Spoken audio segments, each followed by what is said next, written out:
Today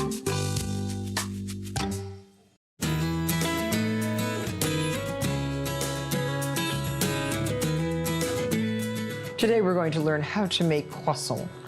It's a complicated process. It takes a lot of time, but it is certainly worth it when you see the final result. So we start with 1/4 cup plus 2 tablespoons of warm water, about 100 degrees. Don't make it hot, just warm.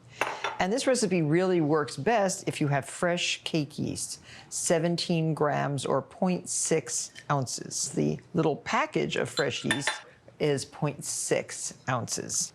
And to give the yeast a little something to eat while it proofs, 2 teaspoons of sugar. Just sprinkle that right over the yeast. And let this soften, let it proof. You can push it around with a wooden spoon, so there. And that should start to bubble, and you'll see it get a little bit foamy. Now in 1 1/3 cups of lukewarm milk, again about 100 degrees, add 1 tablespoon of salt and 1 tablespoon plus 1 teaspoon of sugar.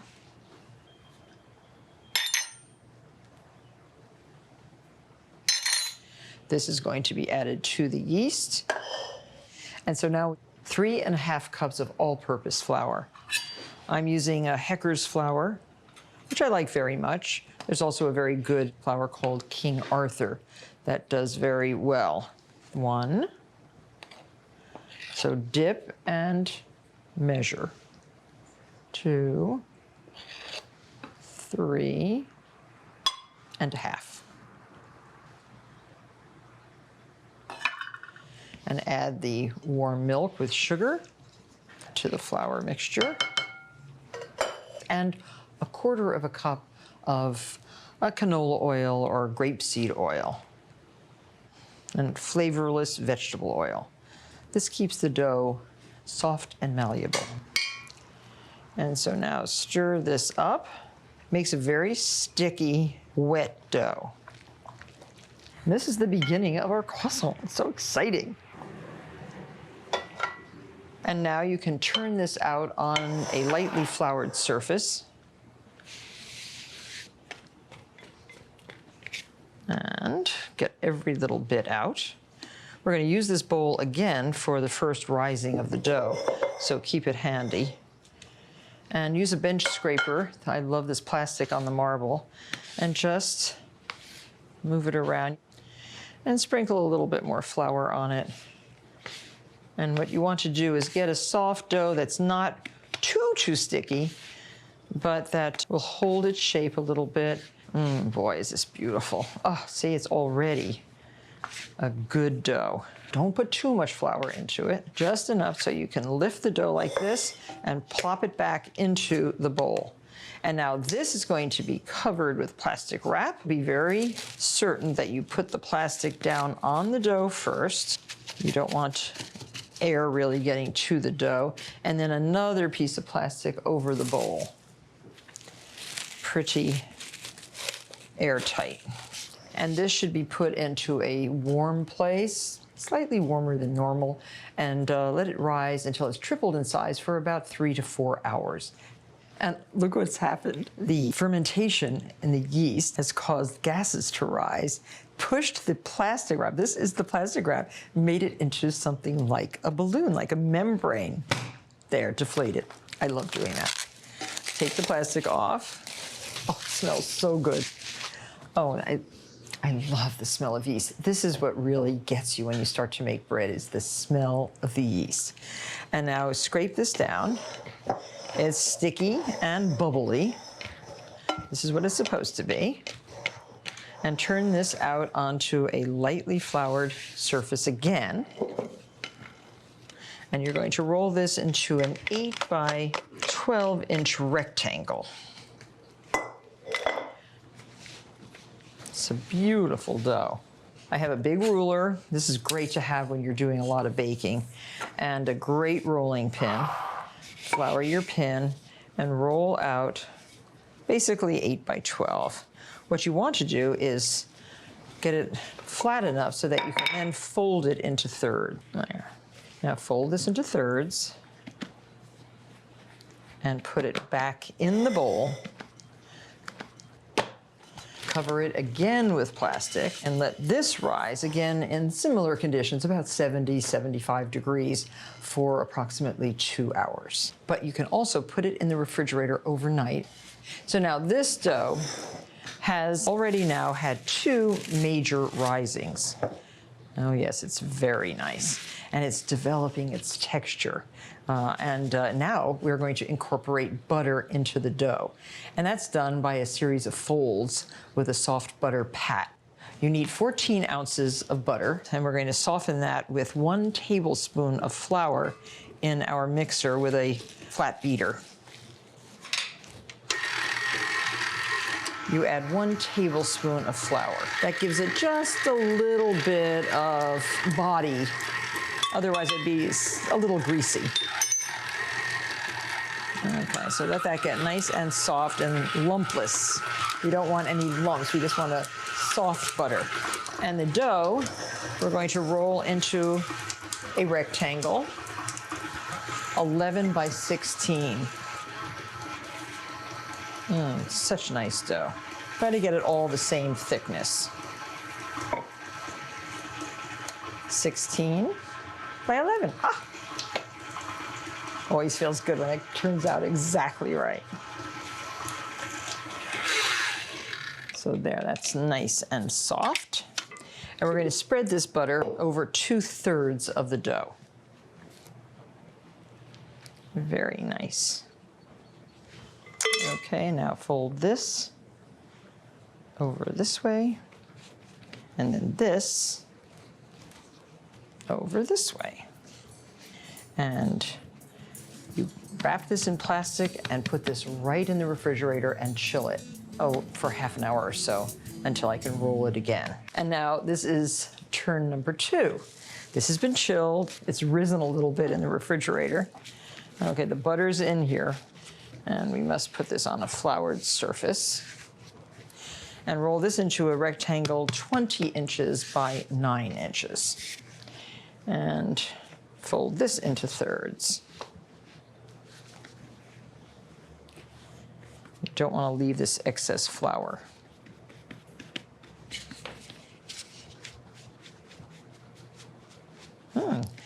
Working very nicely. Put this back in for at least a half an hour, and we'll do our final turn, which is 2 turns. Instead of thirds, we're doing it into quarters. So after an hour and a half, this is what it looks like. Put this on a well-floured surface, and this is going to be the final turning. It's really lovely dough. And roll this into a rectangle 20 inches by 9 inches. Now we're going to fold this into half and half like this, and then you fold this one over like that. So it's really 4 layers. And this is going to be wrapped up yet again. Put this into the refrigerator for at least an hour and a half, possibly 2 hours. And then you're going to be ready to roll out your dough and cut it and form it into croissant. Well, here's our final dough. I'm going to roll it out just a little bit so that I can cut it in half, reserving half for interesting filled croissant and the other half for the traditional crescent-shaped rolls that we all crave with our breakfast cappuccino. And now here is our half a dough. Bring in a piece of parchment paper at this point and roll the dough to 16 by 20 inches. Okay, so this is great. Put this on a flat sheet if you have it, a proofer sheet, and again, just put that in the fridge to chill a little bit more. Then we're going to cut it into the triangles that will form the crescents. So here's our big rectangle of croissant dough. So now cut this into half lengthwise. And we're going to start forming our croissant. I'm going to mark every 5 inches, 5, 10, 15. And then up here, every 2.5 inches. And we're going to cut this into our croissant triangles.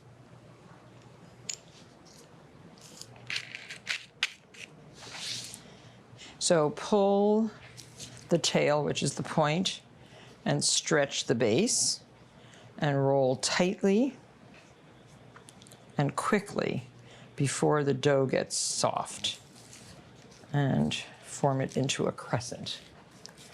So now if you want to change the regular croissant into something a little more extraordinary, you can add almond paste. 1/4 ounce of almond paste folded right in the bottom of the croissant.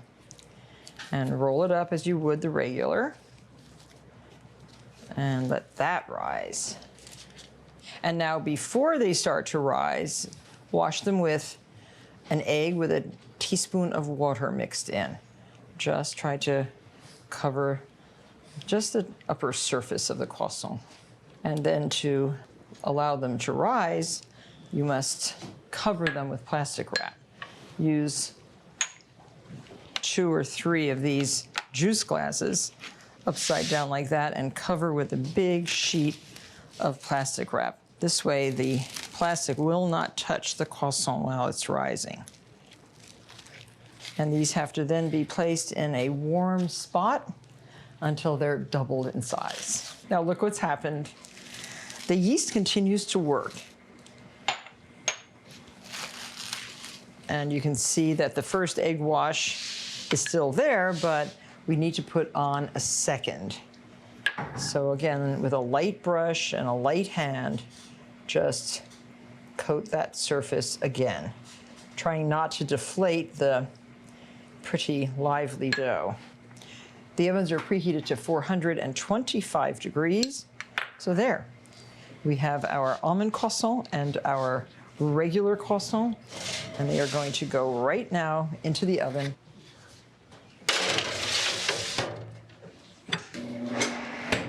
Set your timer for 15 minutes. Oh, look how beautiful they look. They look fantastic.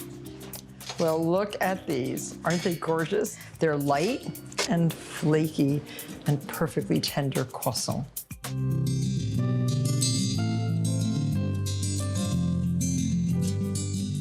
So here we have a piece of dough. It's the rolled dough, all chilled. And it's best to use something like a pizza wheel. A sharp knife might pull, so it's nice to use a wheel. And we want 3-inch pieces here. Let's see. So we can mark 5, 1, 2, 3. 1, 2, 3. That'll do. And I'm just going to cut them. After years of practice, I cut pretty straight lines. Now here's another tool that one would use to make croissant. This is my original croissant cutter. When you roll this, it cuts exact triangles. It's a fabulous tool. That, if you have one, you could use it. So here on the parchment paper are rectangles. These measure 7 by 3, and 2 teaspoons of chocolate right here. I've cut this up with a serrated knife. This is the best semi-sweet chocolate. Some bakeries use like an actual chocolate bar, but I don't like what it looks like, so I just cut up my chocolate like this. And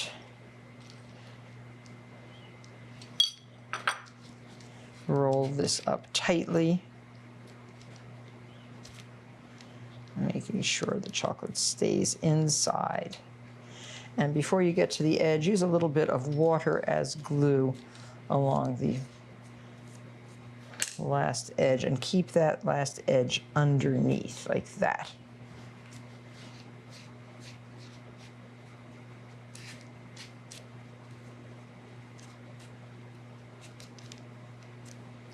These will be the best pain au chocolat you've ever tasted. These two will have to rise until doubled before you put them into the oven.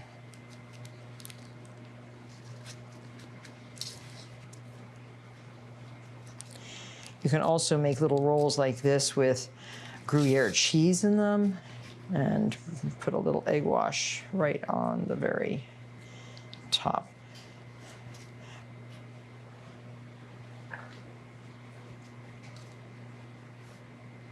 So now this too will have to be covered with plastic wrap until they are doubled in size.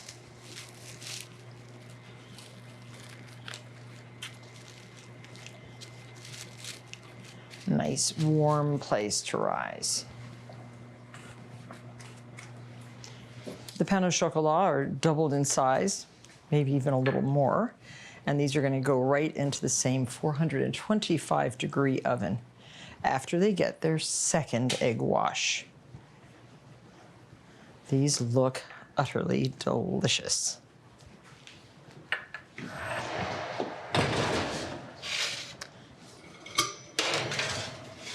Set your timer for 15 minutes. It might take a little bit longer. And here are the wonderful pain au chocolat coming out of the oven. Light but crispy, filled with the best chocolate. You're going to love serving these to your family and friends for a holiday weekend or breakfast anytime.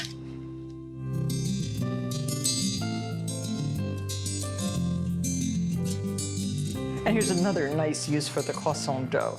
Little ham and cheese rolls, which are just delicious. We're using a Comté cheese, Comté, and a little piece of French ham. And you just roll these up. Use a little water as glue on the end. And that's what you would do. You can use puff pastry for this too, but this works so well, and it is so tasty. I used a mandolin to slice the cheese, and the ham was pre-sliced by the butcher. A very good Bayonne ham. And these will, again, double in size and be baked with an egg glaze. A great hors d'oeuvre, very nice at breakfast time. Very tasty. And you can make these any size. You can make these the same size as the pain au chocolat. And you could even make them into the crescent shapes as mini croissants.